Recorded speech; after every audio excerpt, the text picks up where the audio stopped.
প্রথম কথা হচ্ছে যে মানে তাজু খুব সরল মনে তার এলাকার সমস্যা তুলে ধরার চেষ্টা করেছে। হ্যাঁ, সো ট্রেডিশনাল ভাবে আমরা হয়তো এটাকে সাংবাদিকতা বলাটা আমাদের জন্য টাফ, কিন্তু তার যে আগ্রহ আছে এবং সমস্যা সমাধানের জায়গা থেকে তার যে উৎসাহটা, এটা সাংবাদিকতারই একটা পার্ট। তো তাজু যখন প্রথম এরকম কন্টেন্ট বানানো শুরু করলো, তো আমরা কি হচ্ছে বেশ সমালোচনা হয়েছে, অনেকে বেশ মজা পেয়েছে যে এরকম একটা কাজ হচ্ছে, কিন্তু তাজুর দিকটা আসলে কেউ ভাবে নাই। এক হচ্ছে যে তার ফাইন্যান্সিয়াল স্ট্যাবিলিটিটা, হ্যাঁ, তার একটা স্থায়ী কিছু দরকার, এক নাম্বার। দুই নাম্বার বিষয় হচ্ছে যে তাকে যদি একটু গাইড করা যায়, একটু ট্রেনিং করানো যায়, তাহলে তার পক্ষেও কিন্তু অনেক ভালো কন্টেন্ট বের করা সম্ভব, যেটার মধ্যে একটা সরলতা থাকবে।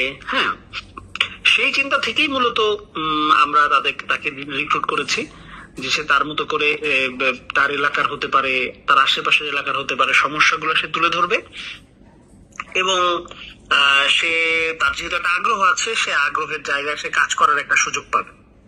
এই উদ্দেশ্য থেকেই মূলত আমরা তাকে রিক্রুট করেছি।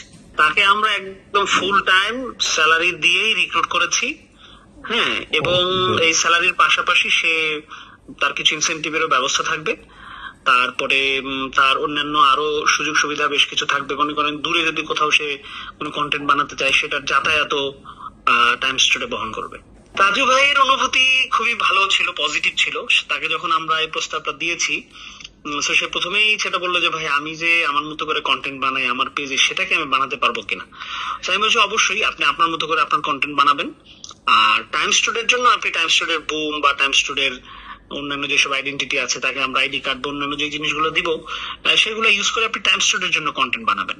এবং তার কন্টেন্টে যেটা হয় যে সে একটু ফানি করার চেষ্টা করে।